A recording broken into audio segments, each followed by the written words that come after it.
সবাইকে আমন্ত্রণ জানাচ্ছি এনটিভি নিয়মিত আয়োজন মার্কেট ওয়াচে। আমি হাসিব হাসান আপনাদের সাথে আছি। আমাদের সাথে আজকে স্টুডিওতে উপস্থিত আছেন রিয়াদ মতিন, এমডি এবং সিইও বিএমএসএল ইনভেস্টমেন্ট লিমিটেড, এবং উনি EC member Bangladesh merchant bankers association. Riad ভাই, স্বাগত জানাচ্ছি আপনাকে। রিয়াদ ভাই, বাজেট শুরু, বাজেট গেল, এখন অন্য কোনো ইস্যু নেই বাজারে। আমরা প্রায় পুঁজিবাজারে যেটা দেখি যে কিছুদিন পর পর একটা ইস্যু তোলা হয় যে এরপরই হয়তো বাজার ঠিক হবে, এরপরই ঠিক হবে। কিন্তু দেখেন যে গত কয়েক বছরের যে আচরণ, তাতে তো এই বছরটা বাজার ভালো থাকার কথা, এবং আমরা দেখেছিলাম বছরের শুরুতে বাজার ভালো ছিল। এখন সেই বাজেটকে কেন্দ্র করে আমরা 1 মাস 2 মাস ধরে দেখছি বাজারটা একদমই তেমন মুভমেন্ট নেই। এখন বাজেট তো শেষ, তেমন নেগেটিভ কিছু নেই, পজিটিভও তেমন নেই, আগের বছরগুলো অব্যাহত আছে। তো এখন আবার শোনা যাচ্ছে ঈদের পরে বাজার ঠিক হবে, ঈদের পরে হয়তো বাজারে টার্নওভার বাড়বে। এই যে কিছুদিন পর পর একটা ইস্যু তোলা হয়, বিষয়টা আসলে কি? এটা কি মানে কেউ এক শ্রেণীর লোক এটা ইস্যুটা তৈরি করে একটা ফায়দা লুটে, নাকি আসলে এটা একটা মানে হতাশা থেকে এই ধরনের ইস্যু তৈরি হয়? ধন্যবাদ হাসিব হাসান, সুন্দর প্রশ্ন করেছেন। আসলে মার্কেটের নেচারটাই তো এরকম, এক্সপেকটেশন। সবসময় আমরা এক্সপেক্ট করি যে আমরা প্রফিট করব। তো এই এক্সপেকটেশন থেকেই কিন্তু মানে আমরা যখনই যেই অবস্থাতেই বিনিয়োগটা করি, আমরা কিন্তু সেই অবস্থা থেকেই কিন্তু সবসময় চিন্তা করি যে আমরা প্রফিট করব। তো যখনই আমাদের মাথার মধ্যে প্রফিটের চিন্তাটা থাকে, প্রফিটের চিন্তার সাথে সাথে কিন্তু আমাদের এক্সপেকটেশনটা চলে আসে। অবভিয়াসলি মার্কেটগুলো তো বিভিন্ন সেগমেন্টের সাথেও জড়িত, বিভিন্ন আনুষ্ঠানিকতার সাথে জড়িত, বিভিন্ন কর্মকাণ্ডের সাথে মার্কেটটা ওঠানামা করে। তো এতদিন একটা সংখ্যা কিছুটা ছিল মার্কেটে যে বাজেটে কি হয়, কারণ বাজেটে তো অনেক রকমের পরিবর্তন আসতে পারে। এবার কিছু কিছু ক্ষেত্রে তো আমরা পরিবর্তন দেখছিও, যেমন ভিএটি যেটা। তো সৌভাগ্য যে আমাদের মাননীয় অর্থমন্ত্রী মহোদয় আমাদের মার্কেটে কিন্তু ভ্যাটকে আওতামুক্ত রেখেছেন। তো এটা কিন্তু আমাদের জন্য একটা পজিটিভ ব্যাপার। তারপরে আরেকটা জিনিস হচ্ছে যে এই যে ব্যাংকে টাকা রাখার বিষয়, যে একটা আবগারি শুল্কর যে ব্যাপারটা, এটা নিয়েও একটা মার্কেটে একটা কনফিউশন আছে। আর সবচেয়ে বড় কথা হচ্ছে যে মার্কেটটা সবসময়ই বাজেটের মাসে শুরুতে, মানে বাজেট হওয়ার আগেই দেখা যায় যে একটা গতিটা মন্থর হয়ে যায়, তারপরে বাজেটের পর আবার মার্কেটটা ওঠা শুরু করে। তো এবারে ঈদের একটা সেল প্রেশার, আমি মনে করি যে ঈদের সময় সবসময় একটা সেল প্রেশার থাকে। সেল প্রেশারের জন্য হয়তো বা কয়েকটা দিন এদিক ওদিক হতে পারে, বাট আরেকটা জিনিস হচ্ছে যে 30শে জুন, তো 30শে জুনের আগেও কিন্তু মার্কেট প্রাতিষ্ঠানিক একটা সেলের ব্যাপার থাকে, আবার বাইয়েরও ব্যাপার থাকে। অনেকে দেখায় যে তার পোর্টফোলিওতে এই শেয়ার আছে, এটা পোর্টফোলিওটাকে হেলদি করার জন্য একটা বাই আসে।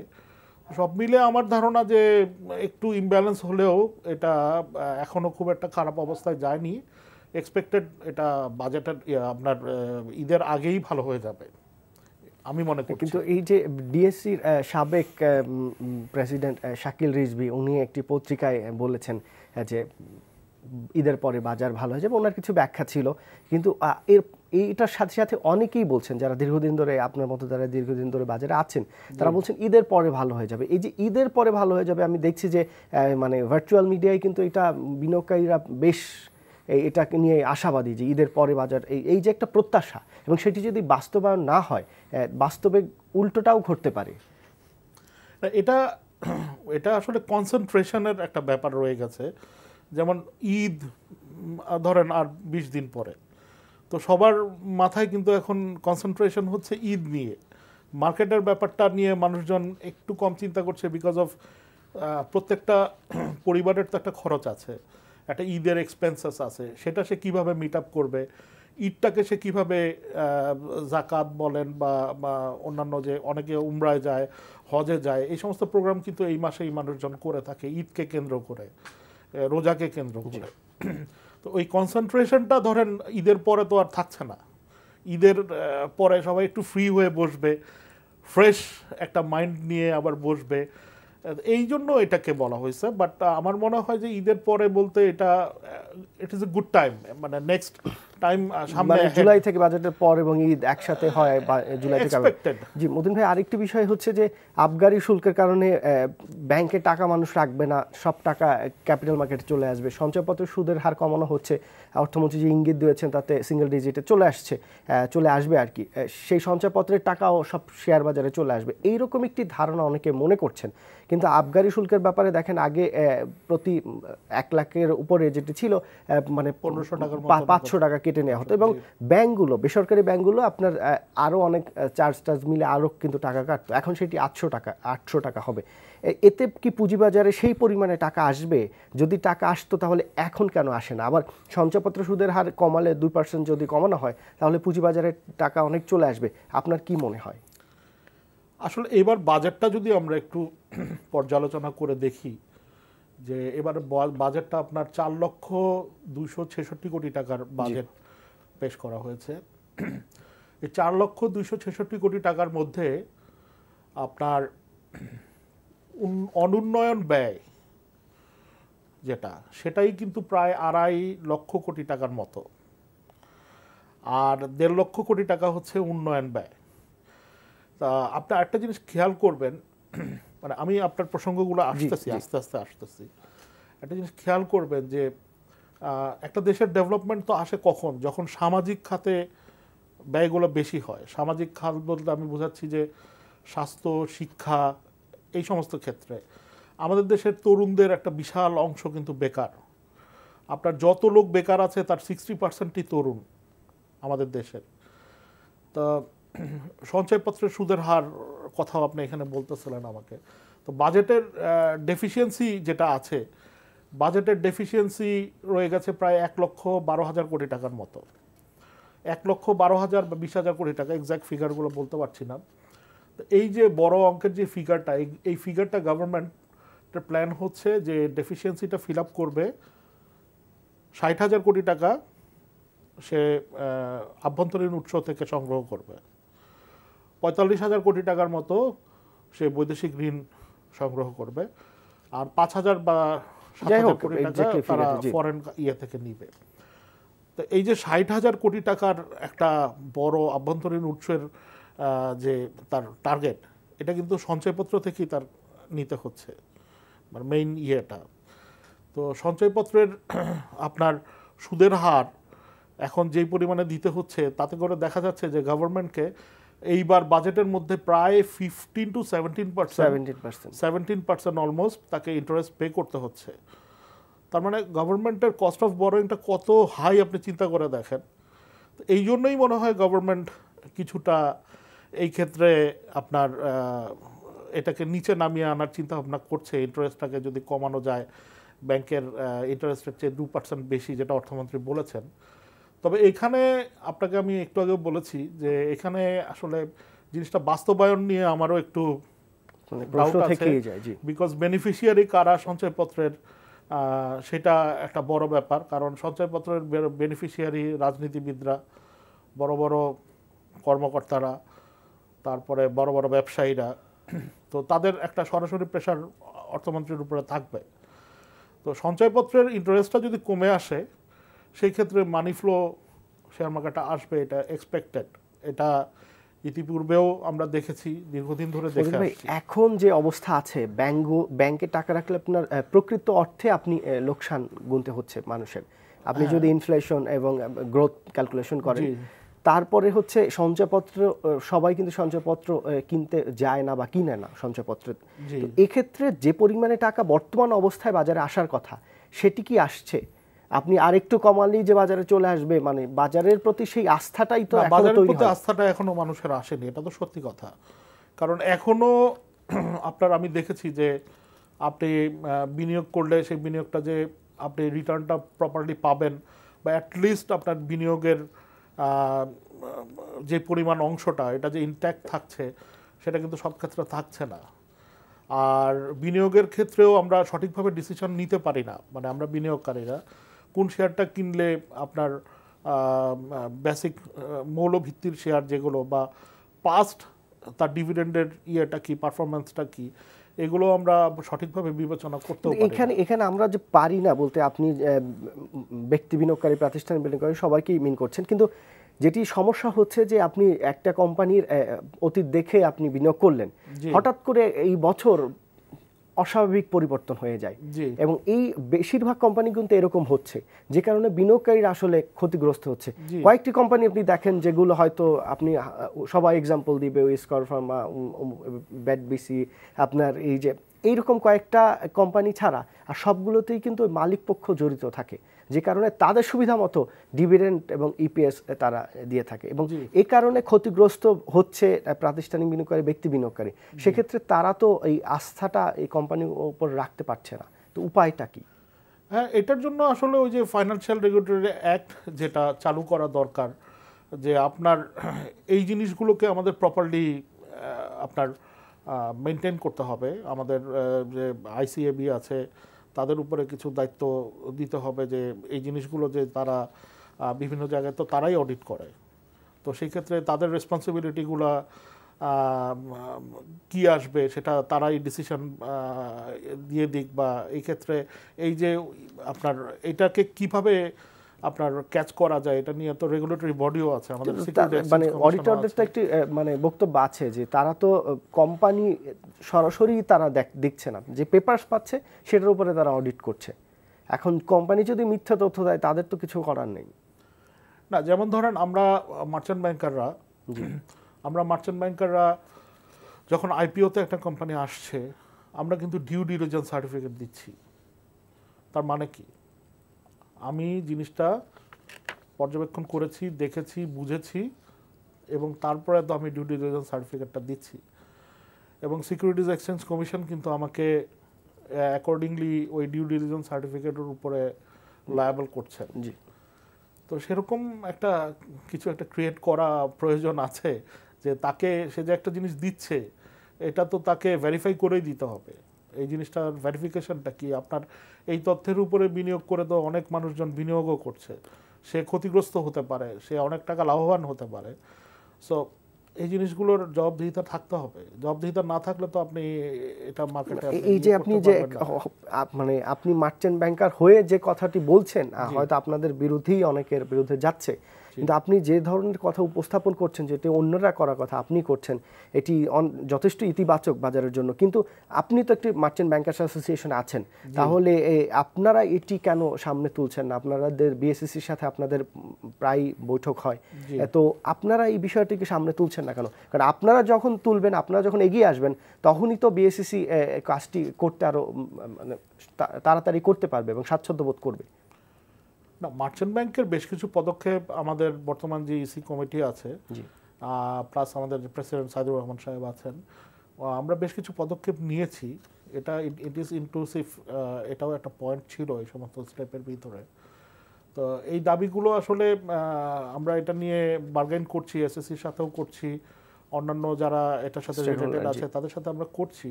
আমরা করলেই যে তারা মেনে নেবে এমন তো কোনো কথা নেই, তাদেরও কিছু চিন্তাভাবনা আছে। আশা করি এগুলো ধীরে ধীরে আসবে। আর এটা নিয়ে তো মার্কেটে অনেক কথা হচ্ছে, এই যে ফাইন্যান্সিয়াল রেগুলেটরি অ্যাক্ট নিয়ে, এটা নিয়ে একসময় ঠিক হয়ে আসবে। আমারও মনে হয় যে খুব এখন আগের চেয়ে অনেক বেশি কঠিন হয়ে গিয়েছে না। কিন্তু ভাই, অন্যদিকে যদি আসেন বিনিয়োগের ব্যাপারে, যে ফরেন ইনভেস্টমেন্ট যেসব কোম্পানিগুলোতে হচ্ছে, সেসব কোম্পানিগুলোর প্রতি বিনিয়োগকারীদের আস্থা বেড়ে যাচ্ছে, এবং দেখা যাচ্ছে যে ব্যক্তি বিনিয়োগকারী শুরু করে প্রাতিষ্ঠানিক বিনিয়োগকারী ওই সব কোম্পানিতে বিনিয়োগ করছে। এখন এই যে ফরেন বিনিয়োগ, সেটি নিয়ে এখন প্রশ্ন উঠেছে যে এইটি কি সত্যি বিদেশিরা বিনিয়োগ করছে, নাকি লোকাল ফরেন মানে দেশীয় টাকাই এখানে বিদেশি হয়ে ঢুকছে, এরকম একটি প্রশ্ন কিন্তু বাজারে উঠেছে। এটি কি আসলে নিছক গুজব, নাকি আসলে এর সত্যতা আছে কোথাও? না, এখন পর্যন্ত এটার ভিতরে আপনার যেটা আপনি বলছেন যে অসত্যতার ব্যাপারটা বা অসততার ব্যাপারটা, সেরকম তো আমাদের কিছু চোখে পড়েনি। কারণ আমাদের বেশ কিছু বড় বড় মার্চেন্ট ব্যাংক আছেন যারা সত্যিকার অর্থে ফরেন ইনভেস্টরদেরকে অ্যাট্রাক্ট করতে সমর্থ হচ্ছেন, তাদের মাধ্যমে বড় বড় বিনিয়োগকারীরা আসছেন, ফরেন ইনভেস্টমেন্ট আসছেন। তারপরে ফরেন ইনভেস্টমেন্টের ব্যাপারটা আসলে মানুষের ইন্টারেস্ট এই জন্যই বাড়ে, সাধারণত ধরে নেওয়া হয় যে তারা যে সমস্ত ডাটা কালেকশন করেন সে সমস্ত তারা দেখে শুনে বুঝে তারপর তারা বিনিয়োগটা করেন। তো সেই জন্যই যখন দেখা যায় যে ওই ফরেন ইনভেস্টমেন্টের ওই যে ডিএসসির ওয়েবসাইটে আমরা দেখি যে ফরেন ইনভেস্টমেন্টের কোটাটা পার্সেন্টেজটা বেড়ে যাচ্ছে, তখন মানুষের একটা আগ্রহ থাকে যে এটার মধ্যে বাড়তেছে নিশ্চয়ই এখানে তারা তো নিউজ নিয়েই সেভাবে যাচাই বাছাই করেই তারা এই জিনিসটায় বিনিয়োগ করে। হ্যাঁ, তারা সারা ওয়ার্ল্ডেই বিনিয়োগ করে, তাদের সেই রিসার্চ টিম আছে, সেই রকম ক্যাপাবিলিটি আছে, ক্যাপাসিটি আছে। সো সেই জন্যই মানুষের একটা আগ্রহটা থাকে। বাট আপনি যেই কথাটা বললেন যে এটা একটা তৈরি করা জিনিস কিনা, সেটা এখন পর্যন্ত আমি শুনিনি।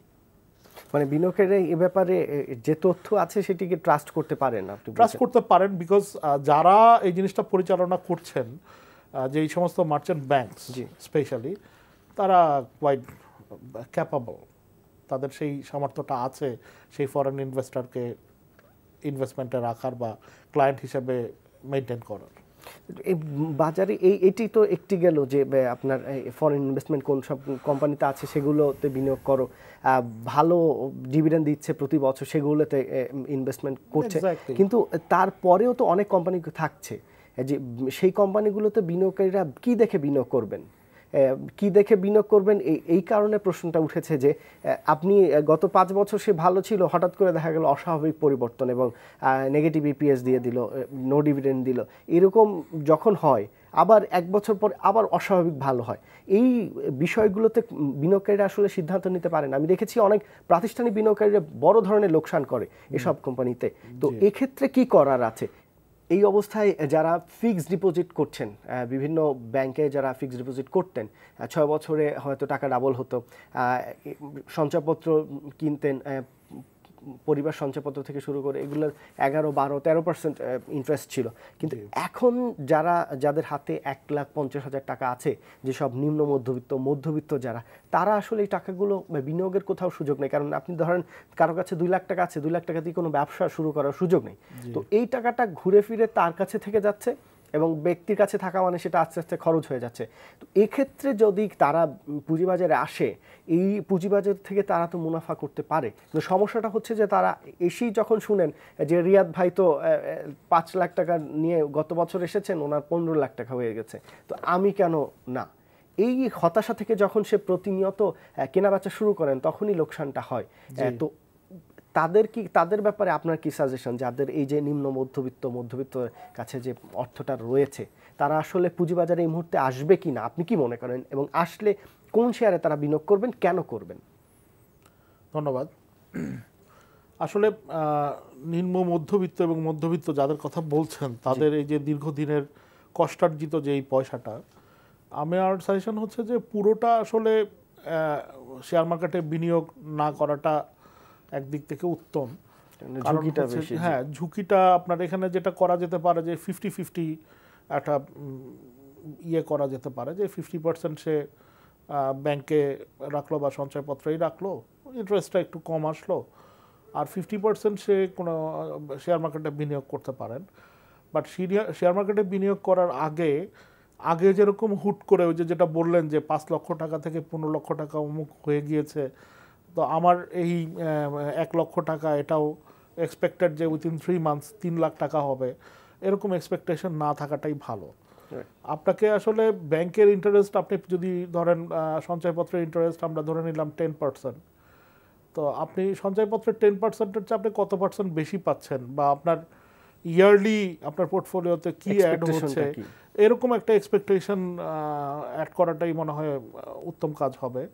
যেমন ধরেন আপনার যদি 25% আপনি গেইন করেন 1 বছরে, আমি মনে করি 15% আপনি অতিরিক্ত পেলেন। তো সেই ক্ষেত্রে যেটা হবে যে রিস্কি টাইপের শেয়ার যেগুলো আছে, যেগুলো নিয়ে অনেক প্লে হয় মার্কেটে, তো কিছু কিছু প্লে হচ্ছে, ওই সমস্ত জিনিসে না যাওয়াটাই তাদের জন্য উত্তম। অনেক শেয়ার আছে সারা বছর কিন্তু স্ট্যাবল থাকে, মিউচুয়াল ফান্ডের দিকে আপনি দেখেন, ওরা সারা বছর একটা স্ট্যাবল রেটে থাকে, সেই স্ট্যাবল রেটের উপরে 10%-এর উপরে ডিভিডেন্ড পাচ্ছেন। এরকম আপনার যারা স্টক মার্কেট বুঝেন বা কোনো একটা হাউজের, ব্রোকারেজ হাউজের, মার্চেন্ট ব্যাংকে যেখানে উনি বিনিয়োগটা করছেন, তাদের কাউকে জিজ্ঞেস করলে, ওখানকার যারা অ্যানালিস্ট আছে তাদেরকে জিজ্ঞেস করলেই কিন্তু তারা বলে দিবেন যে এটা খুব স্ট্যাবল শেয়ার, আপনি এইটাই বিনিয়োগ করেন, এটা বিনিয়োগ করলে আপনার মোটামুটি আপনার বিনিয়োগটাও টিকে থাকবে, আপনার ব্যাংকের চেয়েও আপনি বেশি ইন্টারেস্ট পাবেন। এখানে মনে হয় যিনি বিনিয়োগ করছেন তার একটি বিষয় সবার আগে ঠিক করা উচিত, তা তিনি কত পার্সেন্ট চাচ্ছেন।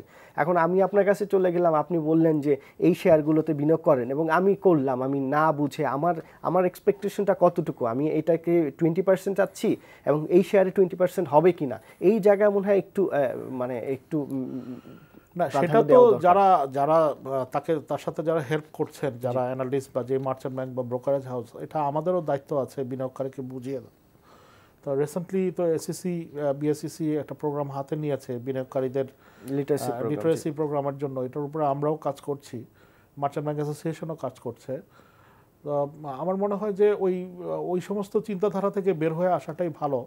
আমাদের ওই যেটা বললাম যে 20-25% এরকম একটা বিনিয়োগ নিয়ে যদি আমরা বছরের অন্তরে আমাদের বিনিয়োগের উপরে বের হয়ে আসতে পারি, সেই ক্ষেত্রে এটা একটা স্ট্যাবল মানে রিটার্ন। তো এই স্ট্যাবল রিটার্নটার আমরা অনেক স্ট্যাবল শেয়ার আছে, আপনি দেখেন। আপনি যে বললেন 25%, আমরা ধরে নিলাম 20% পসিবল, এক্সাম্পল দিলাম, কিন্তু মানে 20% 15% এর বেশি কোন শেয়ারে পাওয়া যায়, মানে এক্স্যাক্টলি নাম না, কোন ধরনের শেয়ারে বা মিউচুয়াল ফান্ডে আপনার কি মনে হয়? মানে মিউচুয়াল ফান্ডে আমরা দেখছি কিন্তু 10% এর মতো পাওয়া যায়। আপনি একটা জিনিস একটু খেয়াল করেন, বছরের শুরুতে আপনার যখন আপনার একটা শেয়ার আপনার তার রেকর্ড ডেটটা চলে গেল, তারপরে কিন্তু অবভিয়াসলি এটার দাম কমে যায়, জি। আপনি যদি তখন বিনিয়োগ করেন, আপনি কিন্তু অলরেডি মনে করেন 10-15% বিলোতে আপনি কিন্তু শেয়ারটা পাচ্ছেন। দেখা যাচ্ছে উইদিন 3 মান্থস ওই জিনিসটা, মানে নর্মাল ক্ষেত্রে, কিছু কিছু অস্বাভাবিক হয়, উইদিন 3 মান্থস দেখা গেল যে এটা কিন্তু 10-15%, 3-4 মান্থস বা 6 মান্থসের মধ্যে কিন্তু এটা গেইন করে, ক্যাপিটাল গেইনটা করতেছে। তো আপনি তখন ছেড়ে দিতে পারতেছেন। আবার আপনি আরেকটা টার্গেট করলেন যে নেক্সট 6 মান্থসের জন্য। 6 মান্থসের প্রোগ্রামে যারা আমি দেখেছি আজ পর্যন্ত যে একটা বিনিয়োগগুলো 6 মান্থসের প্রোগ্রাম নিয়ে যারা করেছেন, তাদের তো আমার মনে হয় না আমি কখনো লস করতে শুনেছি। হতে পারে দু একটা ক্ষেত্রে হয়, বাট স্টেবল শেয়ারে 6 মান্থসের প্রোগ্রাম নিয়ে আপনি যদি বিনিয়োগ করেন, সেক্ষেত্রে লস হওয়ার কথা না। মানে এই আপনি যে 6 মাসের প্রোগ্রামটা বলছেন, এই যে মেয়াদটা, এটা নতুন যিনি বিনিয়োগ করছেন তার জন্য, কিন্তু পুরনো যারা আছেন, ধরেন আপনার 2007-এ বিনিয়োগ করেছেন হয়তো 10 লাখ টাকা, সেটা 2010-এ হয়তো 90 লাখ টাকা হয়েছে, তিনি আরও লোন টোন নিয়ে এটি হয়তো 1.5 কোটি টাকার তার পোর্টফোলিও, সেইটার এখন ইকুইটি মাইনাস আছে ধরেন 60 লাখ বা 70 লাখ টাকা।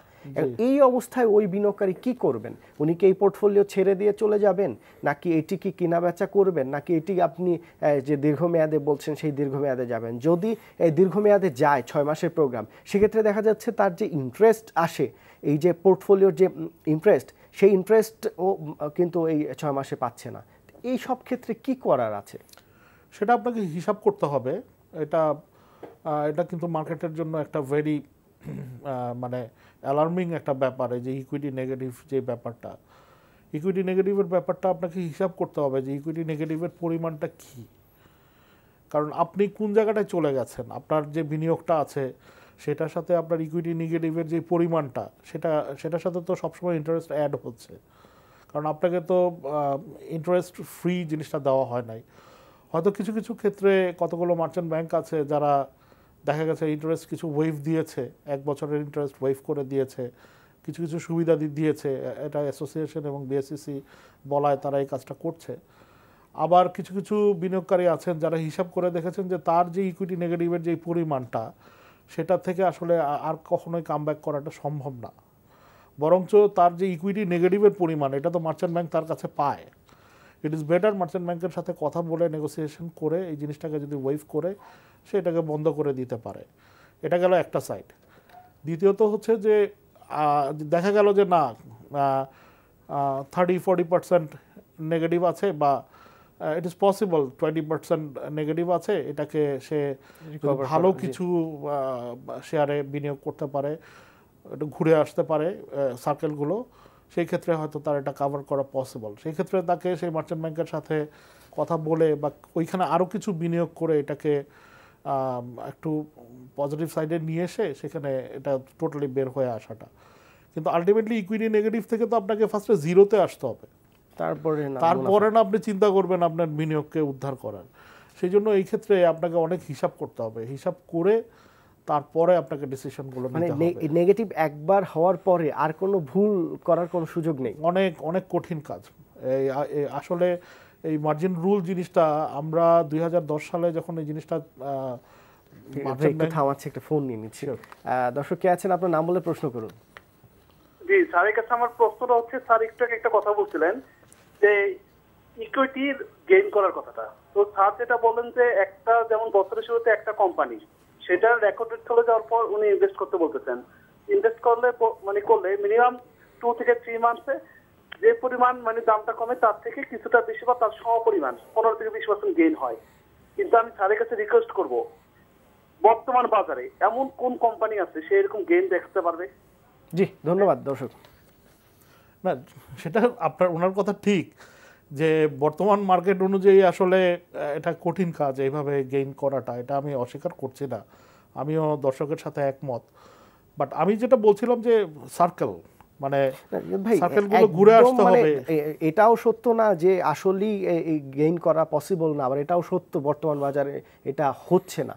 আপনি যেসব ব্যাংকের শেয়ারগুলো ধরেন, আমরা সাধারণত ব্যাংকের এক্সাম্পল দিই বড় পেইড আপের কারণে, ব্যাংকের শেয়ারগুলোও কিন্তু 3-4 মাসে অনেক রিকভার করে। আপনি লিজিংগুলো দেখেন, লিজিংগুলোর কিন্তু ম্যাক্সিমামই ডিভিডেন্ড ফ্রি করেছে ওরা, এবং লিজিংগুলোর এবছর তারা ইপিএস অনেক ভালো দেখিয়েছে। পাওয়ার সেক্টরের দেখেন কিংবা ছোট পেইড আপ টেক্সটাইলের গুলো দেখেন, সেখানে কিন্তু অনেক কোম্পানি আছে।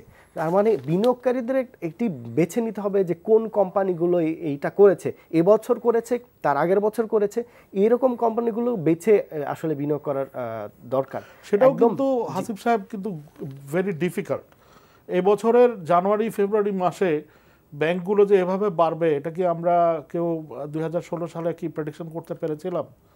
মেবি ভেরি ফিউ পিপল যারা হয়তো করতো, বাট সাধারণ বিনিয়োগকারী যারা আছেন তারা তো প্রথম দিকে যদি জানতো তাহলে তো সবাই এটা বিনিয়োগ করে করে গেইনটা করে ফেলতে পারতো। জানার বিষয়টা হচ্ছে আপনি দেখেন যে ক্যাপিটাল মার্কেটে এই ব্যাংকের শেয়ারগুলো নিয়েও কিন্তু আগে থেকেই মানুষ একটা ধারণা পায়, এত ইপিএস আসছে, এত ডিভিডেন্ড দিচ্ছে, যেটি কোনোভাবেই কাম্য নয়। সেই ব্যাংকের শেয়ারগুলোতে কিন্তু আমি দেখেছি অধিকাংশ কোম্পানির ইপিএস এবং ডিভিডেন্ড সত্য হয়েছে। তার মানে আগে থেকেই সেটা ডিরেক্টর হোক অথবা কোম্পানি যেভাবে হোক, এটা ইনসাইড ইনফরমেশনটা চলে আসে আর কি। ইনসাইড ইনফরমেশন তো এটা আমরা সবাই জানি যে এই জিনিসটা ঠিক নয়, এবং ইনসাইড ইনফরমেশনের জন্য বিনিয়োগকারীরাও ক্ষতিগ্রস্ত হয়। তো সেটা এখন তো যার যার ইথিক্যাল ব্যাপার হয়ে যায়, ইথিক্যাল কোয়েশ্চেন এখানে চলে আসে। এবং এই জিনিসগুলো ব্যাংকের যারা ডিভিডেন্ডগুলো ডিক্লারেশনে আসবে বা ইপিএস তার ভালো আসতেছে, তো সেইখান থেকে তাকে সেইভাবে গোপনীয়তা রক্ষা করতে হবে। এটা তো একটা কমন একটা ব্যাপার হয়ে গেছে আর কি আমাদের মার্কেটের জন্য। এই যে ফিনান্সিয়াল লিটারেসি প্রোগ্রাম যেটা, সেটার সাথে আপনারা একদম সরাসরি সম্পৃক্ত, কিন্তু আমরা দেখছি খুলনা একটি প্রোগ্রাম হয়েছে, তারপরে আর তেমন কোনো প্রোগ্রাম হচ্ছে না। হবে রাজশাহীতে একটা প্রোগ্রাম হওয়ার কথা, তারপরে সিলেটে হওয়ার কথা, দেশব্যাপী হবে। রোজার জন্য হয়তো বা একটু সীমিত হয়ে আছে। এটা কি খুলনার প্রোগ্রামটার মতই হবে? এক্সপেক্টেড, যেখানে বিনিয়োগকারীর উপস্থিতি ছিল না বললেই চলে। ও আচ্ছা, আপনি নেগেটিভ সেন্সে বললেন।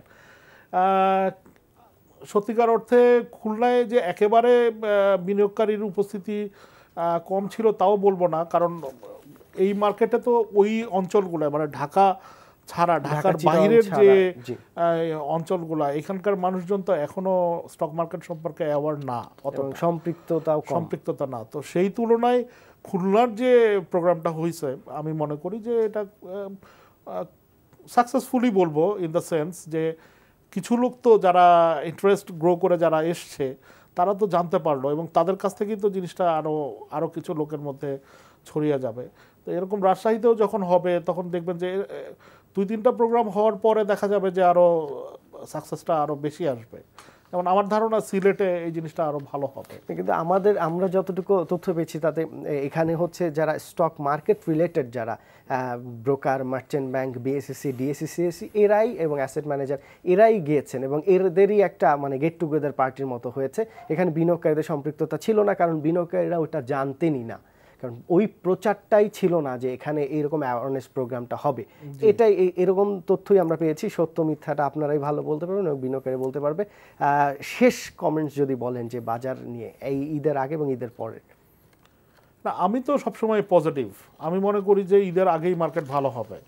আর আপনাকে যেটা বললাম যে রিজভী সাহেবের কথা আপনি একটু আগে বলছিলেন একটা মার্কেটে ঈদের পরে, আসলে এটা তো বললামই যে এটা কনসেন্ট্রেশনের ব্যাপার, সবার কনসেন্ট্রেশন ঈদ, সেই জন্য এটা হচ্ছে না। বাট আমি মনে করি যে 30শে জুন যেহেতু একটা ব্যাপার রয়ে গেছে এবং 30শে জুনের মধ্যে তো অনেক সময় আমাদেরকে বিনিয়োগ করে পোর্টফোলিওগুলোকেও হেলদি করতে হয়, বিকজ ইয়ার এন্ড থাকে।